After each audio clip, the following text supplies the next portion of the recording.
Why is it that you can do everything right? You buy the best seeds, use fresh soil, water just enough, and still, absolutely nothing pops out of the ground. Like, are these seeds on strike or something?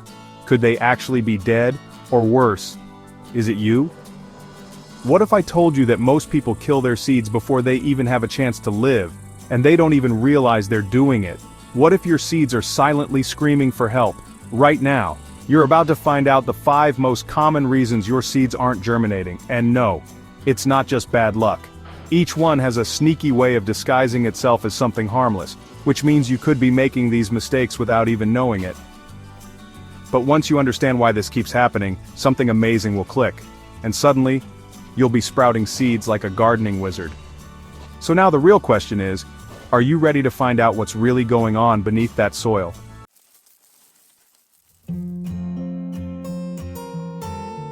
You wouldn't try to bake with expired yeast, right? Well, seeds kind of work the same way.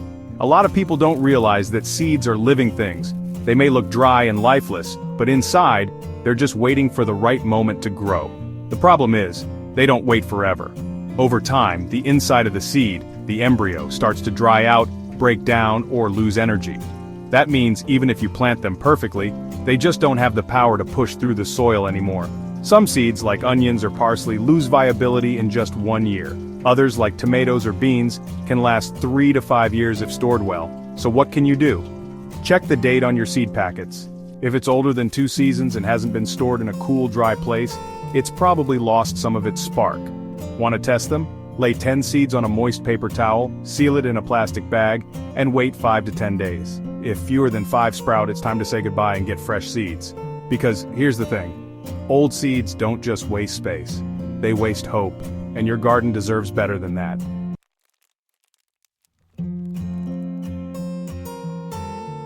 Here's something wild. Seeds don't just need water and soil.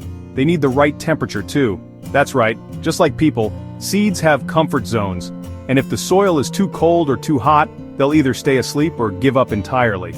Most common garden seeds like tomatoes, cucumbers, and peppers want soil temps between 65 and 75 degrees Fahrenheit, 18 to 24 degrees Celsius, to sprout. Too cold, and they sit there doing nothing. Too hot, and they can rot before they even get started.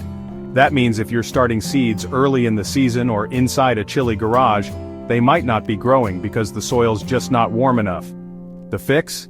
Get yourself a cheap soil thermometer. They're easy to use and way more reliable than guessing. And if the soil's too cold, try using a seedling heat mat.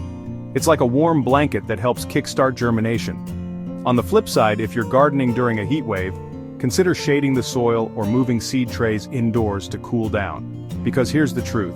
Seeds are picky little things, and if the temperature's not right, they're not even going to try.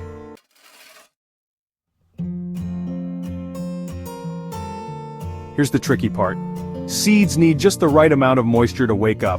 Too much and they drown, too little and they dry out before they can even begin. It's a fine balance, and most germination failures? Yep, they're often caused by watering mistakes. Overwatering is especially sneaky. You might think you're helping, but too much water fills up all the air pockets in the soil. Without air, the seed can't breathe and it starts to rot. You might even notice mold or a funky smell. That's a clear sign things have gone wrong. Now, underwatering is just as dangerous. If the soil dries out for even a day, that tiny sprout inside the seed can die before it ever breaks through the surface. And you won't even see it happen. So what's the sweet spot? Your soil should feel like a wrung-out sponge, moist but not soggy. Try using a spray bottle for light, even misting. Or set your seed trays in a shallow tray of water and let them soak from the bottom up. That way the moisture stays consistent.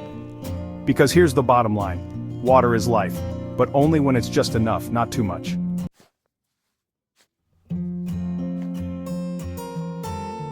Wait, seeds care about light before they even sprout? Yep, and depending on the plant, they might want lots of it, or none at all. This is one of those sneaky little rules that can make or break your germination game. Some seeds, like lettuce, snapdragons, and petunias, need light to germinate. If you bury them even a tiny bit too deep, they'll just sit there and never grow. These are called surface-sown seeds. They need to be gently pressed into the top of the soil, not covered, so they can soak up the light and get moving. On the flip side, some seeds, like parsley, calendula, or squash, prefer darkness to get started. If they're left on the surface, light can actually disrupt the germination process. So how do you know which is which? Read the seed packet. It often tells you whether to cover the seed or leave it exposed. If there's no info, a quick search can save a whole lot of time and disappointment, because let's face it, even seeds have preferences. And if we don't meet them where they are, we're setting ourselves and our gardens up for failure before we even begin.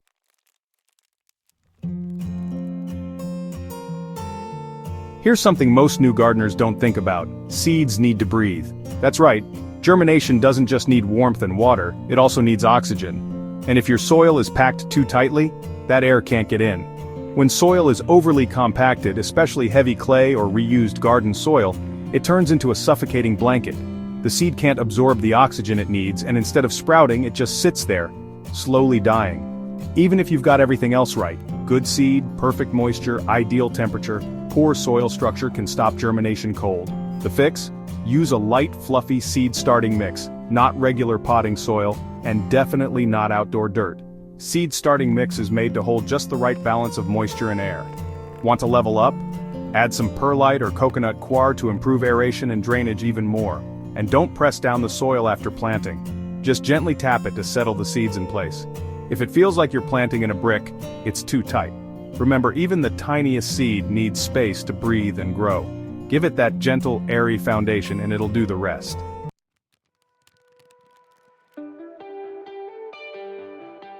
And there you have it, 5 big reasons your seeds aren't germinating, and the exact solutions to fix them.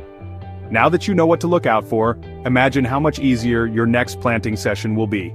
No more second guessing, no more wasted time, and definitely no more mystery seed fails. If you found this video helpful, don't stop here. Check out my next video right over there on the screen. It's all about how to revive weak seedlings and keep them thriving, a perfect follow-up to this one. Don't forget to like, share, and subscribe if you want more simple, straight-to-the-point gardening tips that actually work. Every click helps this channel grow, just like your seeds. And I appreciate you being here more than you know. Got a seed fail story or a question about your setup? Drop it in the comments.